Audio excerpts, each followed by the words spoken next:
Good evening. Thank you for joining us here on SportsZone. I'm your host, Mackenzie Freeman. And Jerry Jones was given a very disappointing birthday present as the Cowboys took a loss 47-9. Here to talk about that game with me is Isaiah Ortiz and Griffin Flack. Guys, this game not only was the biggest loss in Jerry Jones' ownership era, but they've also allowed 167 points in their last 4 games, which is third most in NFL history. I mean, Isaiah, what went wrong that game? Well, happy birthday, Jerry Jones. Your team is terrible. So, really what went wrong is a combination of just injuries and incompetence to me. The injuries part, yes, no DeMarcus Lawrence, no Micah Parsons, no Marshawn Nealon, the rookie, down 3 defensive linemen. So what they did on the ground against us did not surprise me whatsoever. What really did surprise me, though, is just the lack of fight. It really feels like this team quit early. After Dak threw that pick in the red zone, things really fell apart. And that's what I've seen as a Cowboys fan for the past years. When things go bad, just morality goes down, everything else goes down. And it's really a culture thing, I think. When things go bad, no one's there to fix it. Everyone just kind of sits there and they sulk and they don't do anything about it. It starts at the very top and it's going down all the way to the players. Right. And Griffin, one of the questions that I was going to ask is, how did Jared Goff do against the Cowboys? Obviously, he did great. I mean, his stats, 315 yards, 3 touchdowns.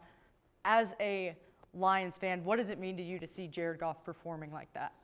I'm so happy for Goff. He got thrown into the fire as Sean McVay, and then he went to a team that was so bad with a whole new organization, a whole new ownership with Sheila Ham, Dan Campbell, and Brad Holmes, and they believed in him from the jump. It took 3 years. They built the right team around him. Yeah, I'm so happy for Goff. He has all the weapons. Dan Campbell believes in this team. He's got them fighting, and this game looked very personal, especially after last season's game and how it ended. This game looked so personal. We came out motivated. And I'm going to attack Jerry Jones for a second. A lot of it I'm going to put on Jerry Jones. I hope you're okay with it.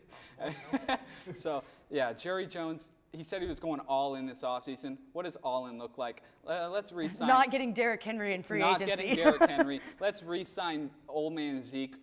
Is he 30? He's unhooked the wagon on Zeke. Re-sign Dak Prescott to a massive contract, re-sign CeeDee Lamb, which they're good players, but you need more pieces. And what I'm going to say is, I was at that game from the very get-go. The first play of the game, we set a tone. First play, the Lions had an offense. Number 70 has reported as eligible, which that made me smile. All the Lions fans in the arena were cheering. So we set a statement this game. I'm so happy. I attacked Jerry Jones. I mean, this was just a absolutely demolition of a job that the Lions just put on the Cowboys. And I know that you mentioned before we went live that there's this Cowboys mentality here. Can the problem with the Cowboys get fixed if Jerry Jones is the owner of this team? No, it's the culture he set, and he's never letting that go. Even when he eventually moves on, then it means his children, a.k.a. Stephen Jones, is going to adopt that same mentality. We want to be the cheapest of the cheap. We want to build the way we want to build, and that's not the way you build football in the modern age. Getting the guys you can control is not the same as getting the guys who can win you games, and that's the issue. People are calling for Mike McCarthy's head. Who are we going to replace him with? Old man Belichick? I've seen like Pete Carroll rumors in there too. They're just going to bring another guy in to be essentially a puppet to do their bidding. So nothing's going to change. I expect the same old to be the same old. I'll enjoy the wins when they come, but losses like this gets me back down to earth that this team's really going nowhere. And Griffin, you mentioned the Cowboys and how this was just a total demolition. Yes, we knew that the defense was injured, but then you look at the offense. They had 5 turnovers in that game, 3 interceptions, 2 fumbles. Are we going to keep seeing this week by week with the Cowboys? Are they, do they think that they have crapped the bed, so to say? How do they recover? It's hard to say. I feel like their offense right now is very vanilla. They're not doing anything very creative. The defenses are picking up what they're doing. They could have had Derrick Henry, like we said. They got Rico Dowdle as the RB1, which he's a good backup. He's not a RB1. CeeDee Lamb and Dak just haven't clicked yet. They haven't clicked yet. They got to get him the ball. Dak needs to clean up his turnovers. Did he have 1 or 2 in the end zone? He had 2. He had 2 in the end zone. You got to get points in the end zone. The Lions had 9 scoring possessions. The Cowboys had 9 total points. Right. So it's just, I don't know if they do. I don't have an answer for that. We're about to find out with the tough schedule ahead. Yeah, I mean, Isaiah, they've got the 49ers up next. They just took a bad loss this week. Are they going to be able to recover by next week and put up a competitive game against the Niners? I sure hope so. They got 2 weeks to do it, and if they don't, that tells us everything we need to know. And this should be the most personal game on their schedule. This should have been the first thing marked to me, right? The Niners have embarrassed you, even worse than what the Lions have just did to them on Sunday. They've embarrassed them for the past 3 years. If they sit down and die against the 49ers, then I don't know why that doesn't call for instant change. And like I said, I don't know what that change will be. I don't know if it's going to move the needle in any way to where the Cowboys even consider themselves Super Bowl, well, not themselves, but like the outer world considers them Super Bowl contenders. But if things stay the same and we get embarrassed again against the 49ers, then I don't even know what to say at this point. And if they do want to be successful against the 49ers, what is this team going to have to do? Like you said, creativity on offense, but I think it starts up front. The offensive line has not been good all year whatsoever. Tyler Guyton was healthy, but he didn't start, and it really shows how much of a struggle it's been because he is a raw rookie, and he hasn't been good in the pass protection. And really, no one has. Zach Martin looking a little washed there. Tyler Smith playing out of position or at left guard hasn't been the same since Tyron Smith left, right? Another rookie center, Cooper Beebe, hasn't been that great to start off in the pass game. So we blame the pass game a lot with Dak, and that's always going to be the first thing we go to. But there's also no time to throw, and there's also no receivers separating. So just those little things, I think that's where we see improvement. But until then, I don't know. Yeah, and Griffin, I know that you also mentioned that this offense is very vanilla. Mm-hmm. Who would you like to see kind of step it up on offense, or who do you think will step up for the Cowboys on offense? Well, I obviously think that Dak and CD will start to get clicking, but I don't believe in Jalen Tolbert. I don't know how much you believe in him, if you think he can be the wide receiver 2. I don't believe in Rico Dowdle as the 1. The only people I believe that can save this offense is Dak and CD. They got to get clicking. If they don't click, it's pretty much game over. They didn't click last night. I mean, CD had a couple. I mean, Dak missed them on a lot of throws. They put up 9 points, so they obviously got to get clicking. I would like to see Ferguson get more involved as another weapon, but I mean, the main point is Dak and CD need to get going. Right, and this Dallas Cowboys team, they've been able to win on the road. They went up to the Steelers, were able to get that win. Honestly, I thought the Cowboys were going to lose that one. Why are they performing better away than they are at home, Isaiah? I honestly don't know. I really don't know, because they were in a historically great home team last year. Now they're a historically bad road game this year. So I can't answer that question. I really don't know. I don't know if it's like the mentality of going on the road as like an underdog versus the comfort of your own home, where you think no one can really beat you in your own home. Well, they have now 4 times in a row now. So I don't know. I can't answer that question. Griffin, your thoughts? Yeah, I'm going to put some of the blame on Mike McCarthy. That man can't motivate me to get out of bed. So Mike McCarthy, I'm putting a lot of it on Mike McCarthy. He did not have his guys ready to go. Dan Campbell had his players ready to go. Ben Johnson was being creative, running hook and ladders to Penei Sewell. This was a big middle finger to the Cowboys after last year. Yeah, and the Cowboys are 0-3 at home this season, but when we come back, we'll take a look at a team that has started 3-0 on their year. Good evening, my name is Amanda Hasbell, and I'm joining you here today in the Union Parking Garage. Today we're going to be going over how to drive safely in the parking garage. Let's go see. Oh my God, this girl just got hit by a car. Let's go see what happened. Ma'am, are you okay? Did you see that lady hit me with a car? Yeah, we did. I got it all on video. Oh my God. Let's go over here and talk about how we can prevent that. Yeah, not the hospital. Well, right now we're going to ask you a couple questions on how we can drive safely in the parking lot. What are ways that we can be aware of our surroundings? Oh, we can look both ways. Jenna, also, how about putting the distractions away? Yes, just like our phones, turning our music down, and also not focusing on our passengers. where can you get information on how to get a parking pass? Transportation.unt.edu. If you park in a garage, make sure you pay on the app or look for further instructions on how you should pay. And remember, no pass, no park. Let's all try to keep our Mean Green community safe. Remember, we're all in this together. Drive safe. Did you know you have access to video equipment like DVDs, video games, and cameras? That's right, you do. Come on down to Chilton Library and fulfill your media dream. Located on the bottom floor next to the student sculpture.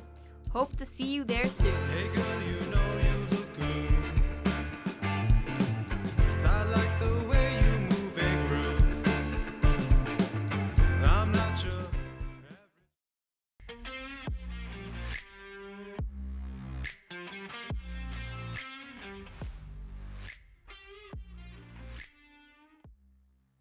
The Dallas Stars are 3-0 to start the season, and to take a look at the team with me is Nash Lowry and Omar Najim.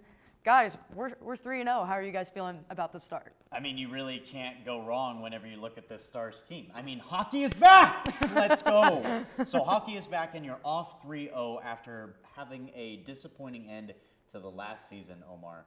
And I mean, if you're looking at these three teams, the Stars have beaten the Nashville Predators, they've beaten the New York Islanders, and they've beaten the Seattle Kraken, Mackenzie. You really, yeah, exactly. The Kraken are not good. But that's 3 wins over 3 pretty good teams with some pretty decent names. So I'm really happy.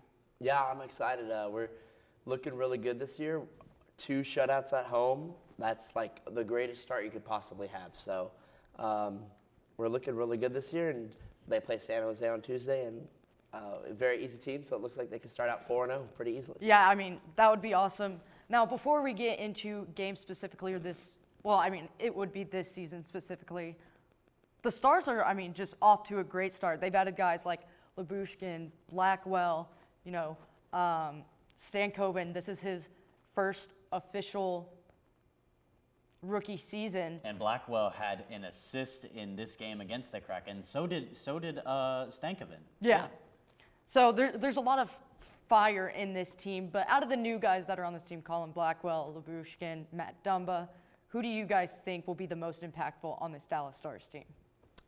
Personally, I think it's Casey DeSmith. I think he's going to be the when Otter needs a break or some rest, I think Casey DeSmith can hold his ground and make very important saves. So I'm also a big fan of Casey DeSmith. So there's been a big stat that's been going around in the past few days after the Stars win against the Kraken. So here we go.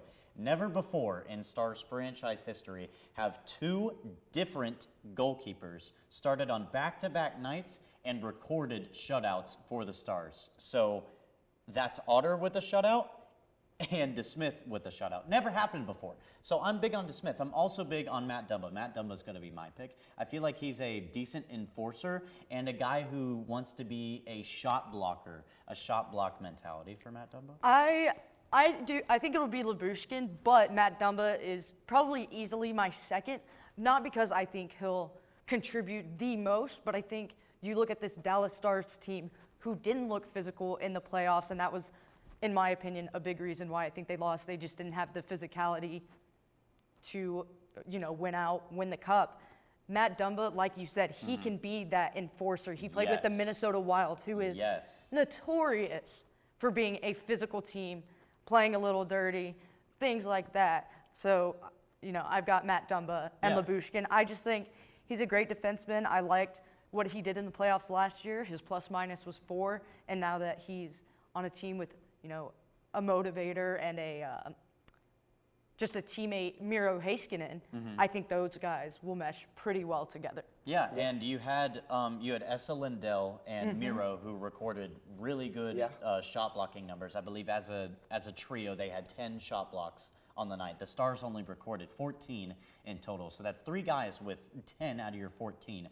But I want to talk to you, Omar, about Casey DeSmith. What do you see differently in DeSmith than you see with Otter, or is there really any difference? I really don't see any different. I just think that they're almost the same goalie, I would say. They like play the same. I know that's kind of weird to say, but DeSmith is like almost the same size as Otter. Yeah. As in when Wedgwood, he was more quick, I feel like, with his feet, or he would get out of the crease a little further. But with DeSmith, they look like they play the same, just from watching the second game versus the Kraken. And since y'all are getting deep into our roster, let's just go ahead and check out our lines. Our first line, you've got Robertsons, Hintz, Dodonov. Second line, Marchment, Duchesne, Sagan. Third line, Ben, Johnston, Stankoven. And then fourth line, back, still Blackwell.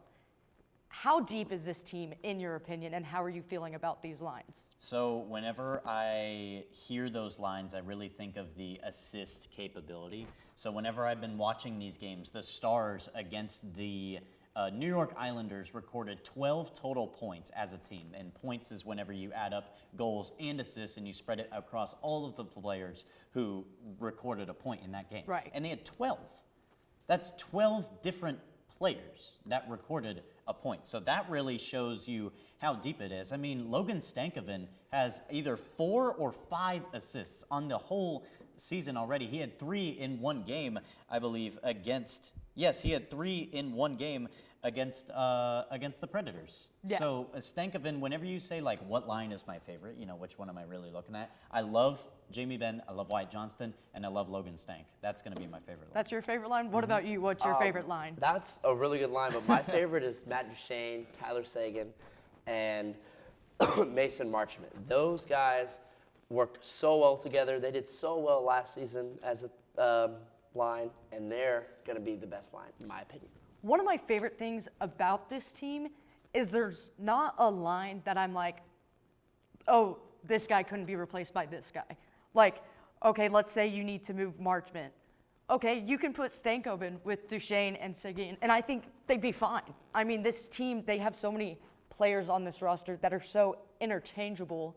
And then I kind of feel that with the defense as well. What are you guys thinking about our defensive guys? So with your example with moving, and like, yes, I know you just picked like a player to move, but whenever I hear your example of moving Stank up with and Marchment down, and you have Stank on the same line as Sagan and Matt Duchesne, I don't believe those guys have recorded a goal yet this season. Like, yes, it's a very small sample size with the 3 players, but with those players you named, I feel like on this team there's guys who score and everybody can assist. So, Yeah. and that's been really evident in these games. You know, like I said earlier, 12 points against the Predators whenever you go through all the players. So everybody can get assists, Mackenzie, but there's only a few people who can score. So when it comes to like moving people up and down the lines, I'm a bit hesitant, but I really like how they've been formed right Stankoven now. proved against the Kraken that he can score.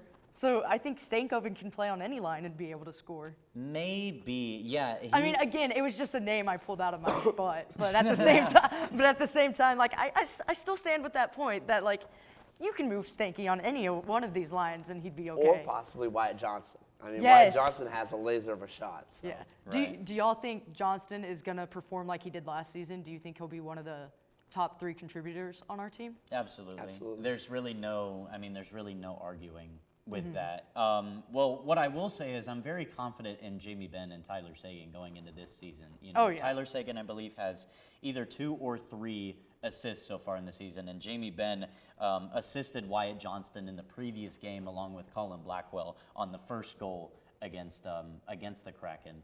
So, but I do think Wyatt Johnston is going to definitely rise up, Omar. I mean, everything is just set in stone, the way the playbook is formed, the way the players are around him. It's definitely built Yep. for him to succeed.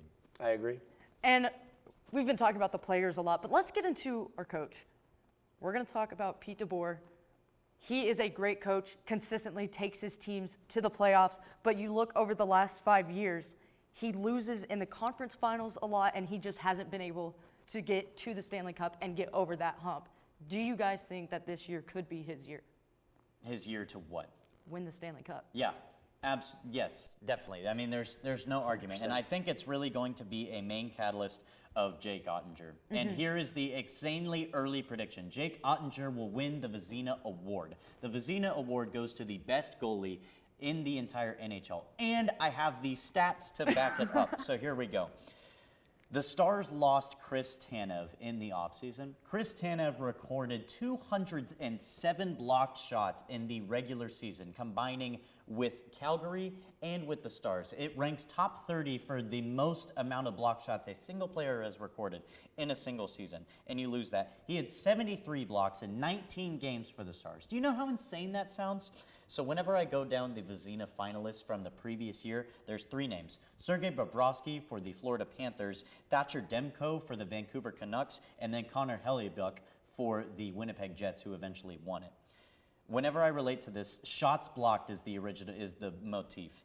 Sergei Bobrovsky in the Florida Panthers had the least down on the shots blocked entirely. So they were the worst shot blocking team in the league. And now with the Stars losing Chris Tanev, I feel like they're going to be ranked down there as well on the worst shot blocking teams. That is going to boost insanely Jake Ottinger's stats, and he will walk away with the Vezina award. Very quickly, Omar, how are you feeling about Jake Ottinger?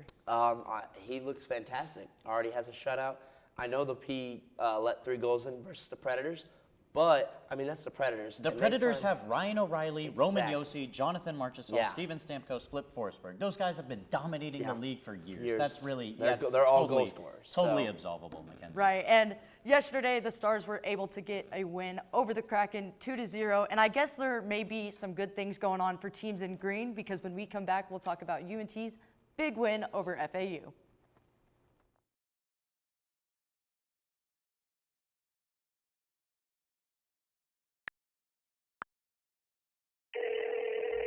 Hey Alex, this guy on the internet says he wants to give me money. That sounds suspicious. What do you mean? Typically, strangers who promise you money on the internet have their own best interest in mind. They often use bounced checks, which will disappear shortly after depositing, but not before they've asked for some money in return. So he doesn't really want to spoil me. No. Well, then what should I do? The best way to handle it is to block and report the suspicious message, or even consult local law enforcement if you've already fallen victim. So I guess we aren't going to Key West for spring break. No.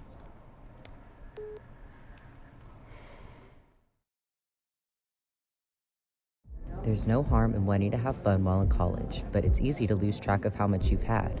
Apps like Drink Control and Alkadroid can help keep track of your consumption and blood alcohol levels. If you or someone else does drink too much, the signs of alcohol poisoning are as follows: pale skin, vomiting, confusion, low body temperatures, irregular breathing, blacking out, and is hard to wake up or cannot be woken up. Dude, are you okay? Hey, what's wrong? Wake up. It's an exciting time of year, but it's important to be responsible. If you suspect someone is suffering from alcohol poisoning, get help immediately. You will not get in trouble for seeking help if you are underage. For more info and resources, go to UNT's Division of Student Affairs.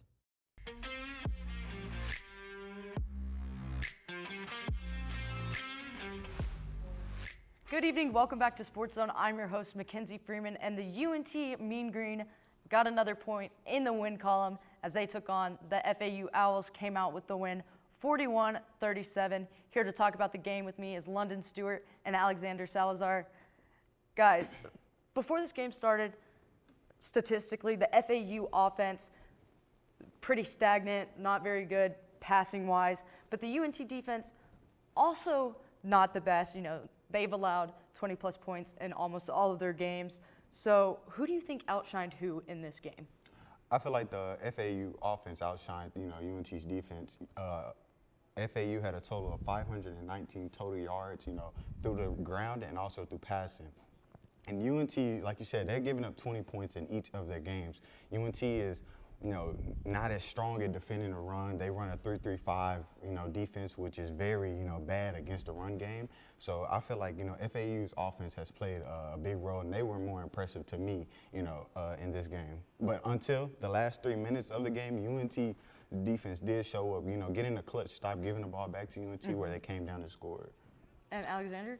I think you nailed everything perfectly. The defense could not stop FAU, particularly on third down and on the run. FAU was 8 for 15 on third downs, and quarterback Cam Fancher, he dominated UNT when it came to running the option. Like you said, 519 total yards, 315 passing yards, but like you alluded to, that game-sealing interception from Jaden Hill The defense did come up big when they needed to, but the issue is that you can't have games like this every week. You can't have a game where the offense is scoring 41, but the defense is allowing 37. You need your defense to come up big, not just in the last quarter, but the entire game.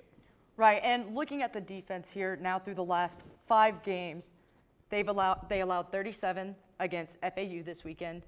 Then they allowed 20 points against Tulsa, Wyoming 17, Texas Tech, obviously. That one was kind of abysmal. They allowed 66 points. And then Stephen F. Austin, 20 points. How can this defense kind of get that yards allowed and points allowed down? I feel like it's going to have to start with the secondary. You know, the UNT is putting a lot of emphasis over their secondary guys to come down and make plays. Running, you know, having 5 guys in the secondary, those guys in the secondary are going to have to come down and make tackles, you know, earlier on and make open field tackles. And Alex? Yeah, I think it would be a different story if UNT's offense was really stagnant, but they're not. We're seeing 40 nearly every game. So UNT really needs to do a better job of stopping the pass, I would say. Like you alluded to them being better on the pass and not as good on the run.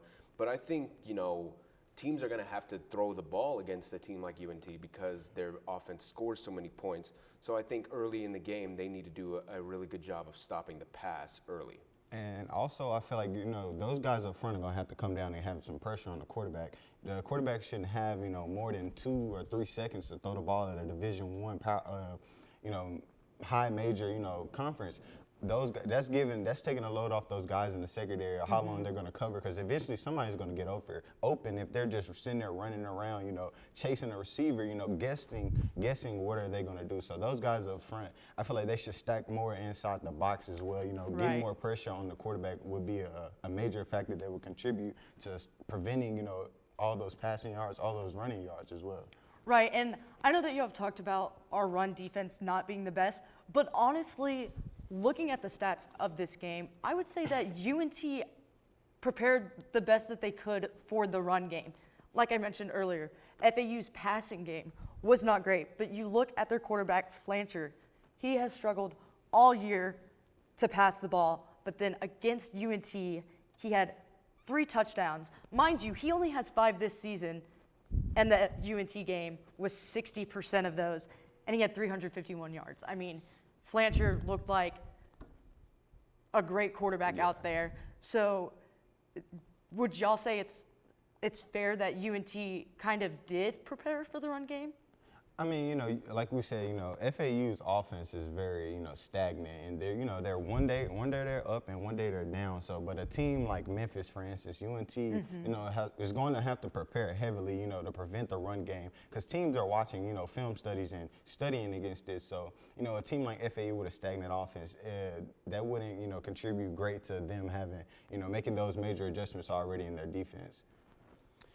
When it comes to the run, I mean, maybe they did prepare for the run, but it was the option that they were not prepared for. The duo of CJ Campbell Jr. and Cam Fancher, they went for 158 on the game. And for the first 3 quarters, UNT did not have an answer for the option. It was in the 4th quarter where the defense really came alive, but Fancher and Campbell had already done their damage when it came to the option. Right, and at the end of the day, UNT was able to get the win. So let's talk about some positives. Let's look at our offense real quick. I know that we've talked previously on the show about, you know, are we going to stick with the running back by committee, or are we going to name one of those guys who's been performing well for us as a starter? And I think even after this game, it's hard to tell who your starter is going to be. On one side, you have Shane Porter, who has had 33 carries for 220 yards. He's averaging 6.7 yards a carry, and he has 1 touchdown on the season. And then Mackenzie McGill is another punch in the gut for any team that we're going to face. 25 carries, 186 yards, 7.4 average yards, and 5 touchdowns on the season. Mind you, McGill has not started until the injury to Price. So do you guys think one of these 2 guys will be named RB1, or do you think we'll keep up with that running back by committee? Alex, I'll start with you this time. I'm not really sure. neither in this game really stood out. Shane Porter finished with 70 yards on the day, and McGill finished with 50 yards and a touchdown. So if you want to look at McGill finding the end zone, then yes, you can obviously say that he should be running back one. But in this game, neither really stood out. So for the time being, unless one of them really pops off against Memphis next week, I think you stick with the running back by committee, like you said. And this, in my opinion, they both contributed equally in this game against FAU. It's not bad to have two running backs. You look at a team like the Detroit Lions or the Alabama Crimson Tide, they have two running backs. It's very effective. So having that one running back that can come in, and push in, that running game, and then have a dude coming off the bench as well, that can push in and get those yards as well. It's, it'll be beneficial for the UNT, exploring their options as well. So I feel like, they don't have a set, RB1. So, they can have both of those guys as RB1. Right. And week by week, we've been talking about the running back room. But Alex, how do you feel about how our wide receivers did against FAU? They did amazing. DT Sheffield, he's been great all year. 126 with 2 touchdowns. The wide receiver room really isn't the issue with UNT. And Chandler Morris, 336 yards, 3 touchdowns. He's finding his receivers, he's getting them open, and he's getting them into the end zone. So the wide receiver and quarterbacks are not really the issues when it comes to the UNT offense. So no, I have no worries with the UNT wide receiver room. They've been great all year. And yeah, like you said, DT Sheffield, he has been probably the most consistent running wide receiver, throughout the whole year. And like you were saying, that isn't the issue with UNT, their passing game at all. Chandler Morris just having, at least 200 passing yards a game on average, and guys like DT Sheffield are having 100 yards, being consistent over time, So the passing game isn't the issue with UNT. Right, and looking ahead, UNT is entering the gauntlet of their schedule. They take on Memphis at Memphis, which last year that game literally came down to the last possession. I hope we win that game, just as a revenge game. But we've got Memphis, then Tulane at home for homecoming, and then Army, who's undefeated and bowl eligible, and now they're ranked. I mean, did this game prepare them for these next 3 games? I feel like it did, with it being late in the season, resilience is a big thing that's going to come in, perseverance as well. But a team like Army that's very run heavy, running that wing T offense, 3-3-5 is, not going to cut it against a team like Army or a team like Memphis as well. So, but I seen against FAU, they mixed in, a 5-2, a 5-2-4, defense. So that's an effective, strategy as well to prevent the run game. So I feel like they're going to have to put big emphasis on stopping a run game because they're coming up on 3 teams that are very, run heavy. They've seen them play previous games, in the past and seen where their weaknesses are. Right, and UNT has a high-powered and fast offense. And when we come back, we'll take a look at some high-powered and fast vehicles as we look into Formula One.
Ugh, a 20-minute walk?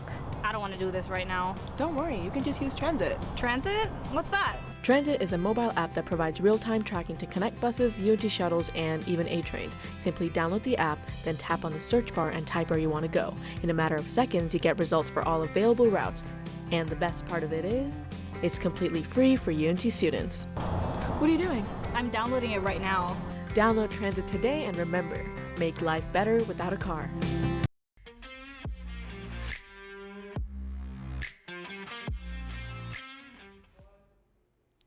Good evening and welcome back to SportsZone. We're going to cover some Formula One here as the Circuit of the Americas is coming to Austin, Texas this upcoming weekend. Here to talk about Formula One with me is Valentino Rojas Schenefeld and Gabby Pippins. Guys, we'll get into the race specifically in Austin here in a minute, but there are a lot of different storylines in Formula One right now. I think probably one of the biggest ones is Lewis Hamilton and his legacy with Mercedes, as in 2025, he'll be racing for Ferrari.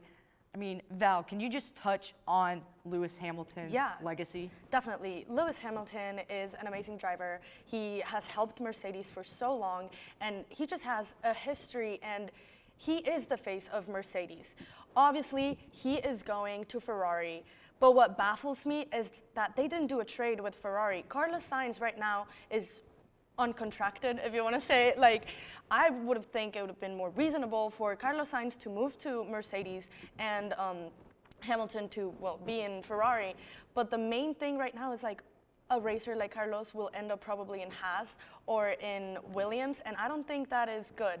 But I think Hamilton will have better races with Ferrari than he has with Mercedes this season. It's going to be a different game changer, and everybody's going to be so shocked to see him in red. But I think it's going to be an amazing time. Obviously, he won't have the same legacy, but he'll leave his mark. Right. What about you, Gabby? What do you think? Absolutely. No, I agree. I mean, he's definitely going to leave a huge legacy behind. I mean, just getting into some of the numbers, he brought 7 championships to Mercedes, who ties with the all-great Michael Schumacher. He's also gotten the most GP wins, most Grand Prix wins out of, I want to say, anyone at Mercedes. Correct me if I'm wrong, but 103, tied with 104 pole wins. I mean, he has brought not only the numbers, not only the success, but also increased diversity and inclusion. I mean, he's the main reason why I watch F1. You know, seeing someone who looks like me in a position like that. So he's brought so many amazing things to Mercedes. He will definitely be missed, but I do think that he will have an increased performance with Ferrari, especially feeling like, I don't know, maybe like he has a sense of needing to prove himself to show that he's still the same driver that he was with Mercedes. So who knows, maybe he'll bring 7 more to Ferrari. You never know. Right, and I know that this is later down the line because obviously Hamilton's going to be making the switch next year. But Charles Leclerc currently races for Ferrari. He's an incredible driver. He's 3rd place right now. I mean, what is that duo going to look like, Val? I mean, I think it's going to be an amazing duo. Right now, Leclerc is an amazing first driver. I think compared to the car that Ferrari has and what they've had in the past, I think having the potential mashup of these 2 power racers, it's going to be amazing because you are going to have now 2 #1 racers, and that is going to be amazing because you look at Red Bull and you have Verstappen, who's amazing, and you have Checo Perez, who's a great driver, but he's older and he does his second seater amazingly. Not so much this season, but he does his job as a second seater. Now, I think there's going to be a lot of competition and a lot of tension between them because they're going to be fighting for that first position between them. And you know, Leclerc and Hamilton, they've both been the face of their construction. So I think it's going to be very interesting to see if there's going to be tension, if they're going to support each other. I remember race last year, well, you know, Checo was 1st place, Verstappen wanted to go through, and they made Checo fall behind just so that Verstappen could get that win. Are we going to see that? Are we going to not? Like, it is going to come down to, are they going to be good teammates to each other, and if Ferrari is going to be able to handle 2 racers. But on top of that, Hamilton is known to be a diva. And that is going to be a little complicated if you have 2 racers that are known for being divas. So I think we'll just have to see and wait. I think it's going to be very interesting. Leclerc is 3rd place right now. And so we'll have to see how many points they can both each get. Yeah, it's going to be an interesting time to see them together. Maybe we'll see them get sponsored by Snickers if they're both divas. Gabby, what are your thoughts on the potential duo of Leclerc and Hamilton? I think it'll be great. Like you said, Val, it just depends on how well they're able to work together. You know, if it'll be a calm, cool, collected duo, or if it's going to be a battle to figure out who's going to be first. But I think this is overall a great win for Ferrari. I mean, having 2 of the top 3 or 4 drivers in F1 competing, battling it out, I think that would be great. I think that's something that they would love to have, even if it does cause a little bit of conflict, because like you guys said, Hamilton can kind of be a diva sometimes. I think it would still be a good sort of competition and a good sort of teamwork to have. And Val, I'm glad you mentioned Red Bull earlier, because with the racer like Max Verstappen, you would think that they would be first in terms of constructors just because Verstappen and the points that he contributes. Why do you think Red Bull's not at the top this year? Okay, first of all, I think the main misconception is that Red Bull has fallen, and that is not true. I think the most important part is that every other team has finally stepped up their game. For years, people would block out the first racer with tape and pretend first place was second. We hear the Dutch national anthem every Sunday. I know it by now. Like, everybody will go and just think of the second as first place because it was just such a big difference. Red Bull's car is still number one, the best car out there right now. However, you look at McLaren, they've done so much to improve their racers. They have done so much to improve the car. And not only that, it's about how they set the car for every race. You know, how much downforce they have, how are they going to use the strategies, the tires, everything goes to what you want as a team. We have so many young racers right now that are coming with they're so powerful right now, and you see it, and it's becoming so entertaining to watch Formula and see the competition again. So it's not that they've fallen, it's that everybody has catched up to them. So Red Bull was at the top, but now these cars are getting better and better, and they've sort of like matched each other. Is that fair to say, Gabby? Yeah, I think that's a great way to put it. I was going to say, you know, Verstappen, he's still doing great, obviously in first place, 331 points, 7 wins and 9 poles. However, I do want to kind of talk about how he's not as consistent as he used to be, and that's because, like you said, well, all of these other drivers and all these other teams are starting to sort of try to catch up to Verstappen. I saw something the other day that said that their ticket sales, especially for the Austin race, they're driven by people hoping Verstappen does not win, hoping to see somebody else at number one at the end of everything. So even though he is obviously still great, like we've both mentioned, he is still number one. He's fallen slightly. I'm not going to say that he's fallen behind, obviously, but he isn't as consistent and as great as he was last season. And I don't know if that's a mix of his personal performance and other drivers or one or the other, but I think it'll definitely be interesting to see next Sunday. Yeah, and I'm glad that you brought up Max Verstappen and the Austin race in particular, because last year he got his 50th win there, but Lewis Hamilton, who we've been talking about, last year he got disqualified. He's won at Austin 6 times. Do you guys think Verstappen can win not 3 times, but 4 times in a row at this Austin Grand Prix? Definitely. I think it can be a repeat of this victory. The circuit suits him perfectly. I think there's racers that have circuits that suit them, and for Red Bull, Austin and Mexico are their best circuits when it comes to it. I think there's a 60% chance of him winning the Austin Grand Prix. But on top of that, I feel like he's going to have competition from Norris, not from Hamilton. I think Hamilton is going to end up either in 3rd or 4th, but Norris is going to get 2nd, and he's going to give him a lot of competition. So it's going to be interesting to see how that goes. But I think there's a big chance that he can win it. Hopefully he doesn't, because we want to have some different, excitement. But I think it is up there. Yeah. And Gabby, your thoughts? Yeah, I can also see that, especially with all of this talk about, Verstappen is falling off, Verstappen's not as good as he used to be, which I do agree with, but I think he does have a point in trying to prove himself. So I see him stepping at number 1. And very quickly, guys, Gabby, who's your favorite team to watch? Mercedes, hands down. I love watching Lewis Hamilton, so I'm definitely going to miss him being on that Mercedes team, but it'll be nice to see how they do without him as well. And Val? Obviously, Red Bull. I'm Mexican. Checo Perez is my favorite. He's my guy. So it's going to be interesting to see. Last year, he got out in the first turn and crashed, so hopefully he does better this time. I want to see Checo do something good in a while. Right, and for me specifically, I would love to see McLaren do well. I want to see Piastri get past Leclerc, a jump in the rankings. But that's all the time we have, and when we come back, we'll be talking about the new Pac-12. The do's and don'ts of the Pole Rec Center. See that man over there? Please do not hog weights. Instead, do this.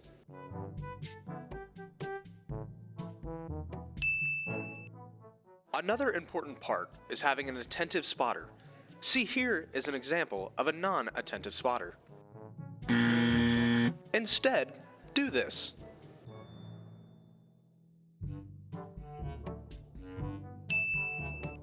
Now we head to the track, which should be pretty easy, just it's important to pay attention to the way the track goes. Remember to wipe down the equipment after you're done using it. The towels are provided by the gym, so it's pretty easy to wipe down the equipment when you are done. Thank you for using the Pole Recreation Center.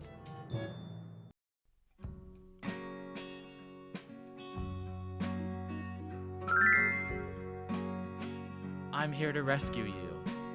Oh, my prince. No so fast.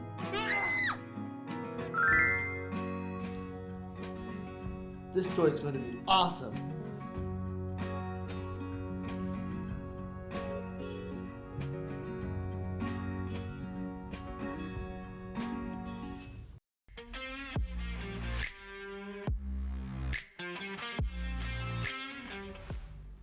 Good evening, welcome back to SportsZone. I'm your host, Mackenzie Freeman, and the Pac-12 has survived its tiny downfall as they have recruited new teams to the conference. And here to talk about the new and improved Pac-12 with me is Jose Moreno and Alexander Salazar. Whoa. Guys, the new teams in the Pac-12 will be Colorado State, Boise State, Fresno State, and San Diego. All the states is who they got from the Mountain West Conference. California U over there at in the big Pac-12, not the Big 12. I know, I almost said it too. it almost got me. But it looks fun. It looks like a fun conference. Hopefully they keep the high-scoring games here. What a beautiful graphic. Shout out to our graphics people. They deserve an Oscar for this. Beautiful work here as we see all the teams that are going over to the Pac-12. Utah State, I think, will be kind of a sleeper team here in the future. I think their recruiting will get better now that they're in a premier conference. UNLV is having an intensely good season right now. I'm loving how they're playing. Good offense. They kept it close in their loss against Syracuse. My Orange, I love them a lot. But they unfortunately lost to Syracuse for UNLV. But they still have momentum. They're looking like as powerful as UNT in my eyes. As powerful as UNT. So I think they're going to really benefit off the Pac-12. And with UNLV, all this is happening despite the NIL situation surrounding Matthew Sluka. Yeah. Very true. Very impressive what they're doing despite all the controversy going down in Las Vegas. And with the Pac-12s, as I mentioned, the teams, Colorado State, Boise State, Fresno State, San Diego State, which team do you guys think will have the biggest impact on the Pac-12? You want to take this, partner? I'll take it. Boise State. Currently, they are, I believe, number 15 in the country, led by running back Ashton Dempsey, most likely to win the Heisman Trophy this year. But Pac-12 has always been, since the turn of the millennium, they've been a staple when it comes to small-time college football. They were the original BCS Buster when they had an undefeated season and defeated Oklahoma in the Fiesta Bowl. So they've always been a big part of college football, and now coming into a big-time conference like the Pac-12, I think this is going to have not only a huge impact on the Pac-12, but Boise State itself. Right, and Jose, your thoughts? I mean, yeah, you gotta go Boise State, but here's my sleeper, another one, Fresno. I think Fresno State is in a premier area of the country. It's in a beautiful California. It's got lots of money, and in the past they've had pretty good recruiting seasons, but they're in the Midwestern, so they couldn't really push far with that. I honestly do think that with who they have now and their coaching staff and with the team lined up to be kind of impressive right now, in the future, I could really see them push towards being a playoff team, because this is a very fun team to kind of follow along. And if you really think about it, if I'm an athlete and I see that this isn't a good conference, a Power 5 conference perhaps, maybe, if the Pac-12 can come back to that, I would just be falling in love with the area of Fresno and would probably want to go there over, I don't know, a school like UNT. in Denton, Texas, where there's nothing to really look forward to other than the anime festival at the mall once a year. It smells awful there. It smells disgusting. And in my opinion, I like the new Pac-12. I think regionally it makes sense. I think you can see some new schools having rivals there. I think that'll be interesting. But as far as teams having the most impact, I actually think it is interesting if you're not focusing on football as a whole, because each school has something that they're good at. Boise State, this year, it's obviously football, and in the past, it's obviously been football. But you look at San Diego State, and their basketball program is really good. That's why I think a school like Fresno State is a good sleeper pick because of the money, because of the recruitment opportunities. And they're not going to be the best of the best at one thing. They'll have average programs in everything, and that'll just, put them as a good school. Oh yeah, in my opinion. I very much agree. I think without a doubt that we're not even thinking about basketball, but Gonzaga is also coming over, right? Which I think that's going to be super good for Gonzaga to finally be in an actual conference with no scrubs or jabronis to play against. Right. Actual competition. But one thing we're not talking about is Boise State's basketball program. Let's look at these highlights right here. But big three-point shot. Anyways, to continue my conversation, Boise State's basketball program could really benefit from this because in the past they haven't really been too impactful on the court, but now that maybe they're in a better conference, all the tide, with a big tide, it carries all boats. Was that the saying? Yeah. I don't know the exact saying. I'm not a I mean, poet. as you're pointing this out, I feel like it's going to be like an iron sharpens iron thing because you're right, Gonzaga, they were in a conference where there wasn't really anyone that they would compete with, but now they'll be competing with Boise State, Fresno State. Every now and then, Fresno State puts out a good product. San Diego Washington State went too, to the yeah. Final Four. I mean, Oregon State, Wazoo. I think it'll be a great move having Gonzaga in the conference. What do you think, partner? Gonzaga's going to struggle. Oh, hot okay. take merchant over here. What you guys say, man? They already struggle in a conference with, how you put it, jabronis. They didn't even win their conference this year. St. Mary's won the West Coast Conference. Look at that so right there. if they can't even win a conference with teams like Santa Clara and St. Mary's, how are they going to ever win a conference with teams like how you mentioned San Diego State or Boise State or Washington State? Gonzaga has a good team, maybe even a great team, but they benefit from a horrible conference. Cupcake schedule, cupcake conference opponents. So going into a new conference, a stronger conference, maybe it'll be good for money, but it won't be good for the team because I believe that they're going to struggle.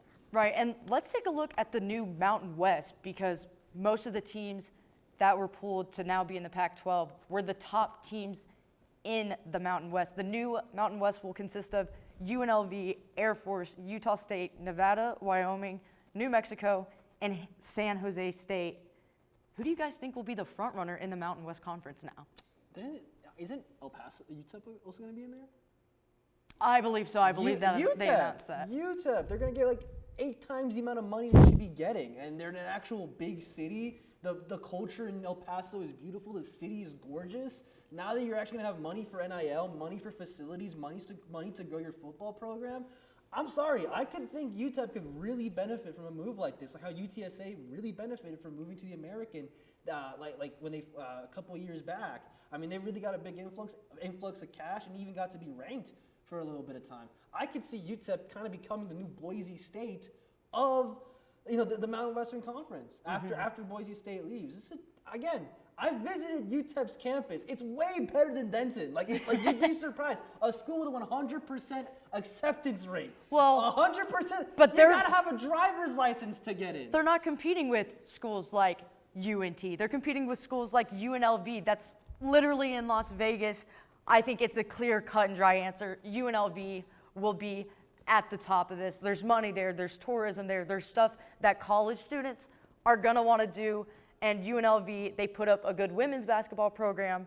Their football is doing great this year. I just think they're in the perfect spot to kind of set themselves as number one in this conference. What about you, Alex? I think you hit it right on the head. I wasn't aware that El Paso was a big-time city, but Yeah. It's like top 10 in Texas and top 50 in the entire United States. Well, I'll raise you a bigger city, Las Vegas. Yeah, exactly. But you know what? Vegas will meet with El Paso, and it'll become a rivalry game that will match OU and Texas. Well, I don't know about that. I don't know about that, but that actually would be an And there's a interesting Texas rivalry. fan just showing off his shirt to us. You know, it's like a disease, those Texas fans. You know, it's like a brain-eating molar. Not molar. Oh, sorry. the UT stare. You know, you're also a fan of UT. The little brother won Tennessee, right? Texas would not be here without Tennessee if we're going to get into this. Sure, buddy.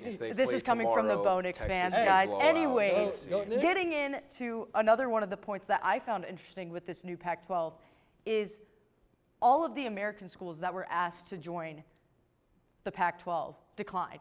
That's schools like Tulane, Memphis. I mean, pretty good programs that would have a huge impact on the Pac-12. Alex, why do you think that is?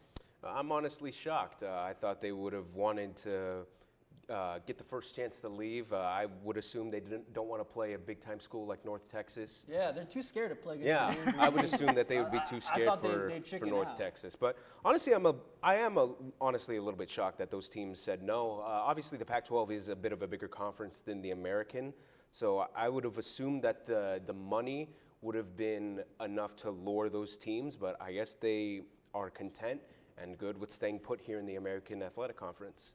In your thoughts? I gotta agree with him. I think it's kind of cool that they're trying to build a history here with the American Athletic Conference. And also, I think if we invest a lot of our time into this AAC, it could really grow. I mean, Absolutely. Two of the teams are ranked right now. Memphis can always come back and become a powerhouse. They're a pretty good program. Right. You also have schools like Tulane, historically have been pretty impressive, but have went through hard times and are now on a bounce back of sorts. UNT's growing their program, and honestly, if we're being honest, Morris is a pretty good coach, and as well with our program, and we're recruiting good people. Chris Jimerson Jr., keep an eye on that kid. He's going to be a stud here at UNT. I mean, it's genuinely, I think when I saw the argument on the run sheet saying that, hey, there's a good chance that like we could become the number 5 in Power 5, I scoffed. But then I really thought about it. You look at Memphis. Like, man, like, you know, since the Pac-12 doesn't have Oregon anymore, I'm like, you know, but we got to wait with time. With time, we got to wait. That's my biggest thing. Honestly, I'm kind of glad that you brought up that point because you look at the top team that's going to be in the Pac-12, it's going to be Oregon State. But you look at the top who doesn't put out a good product in every single sport they have. But you look at the American and you have Memphis, who's good at men's basketball, women's basketball. Baseball even, right? I think they're pretty decent at baseball, but decent at football. Memphis, you look at the number 1 in Pac-12, compared to the number 1 in the American Memphis, I think the American Conference is better competition than what this new Pac-12 will be. UNT needs a baseball team. I think that's next order of business here. I do think that's the next order of business. We need to fix American baseball. I think that's all the time we have for today. Thank you for joining us. And stay tuned as North Texas Nightly News starts here in just a few minutes.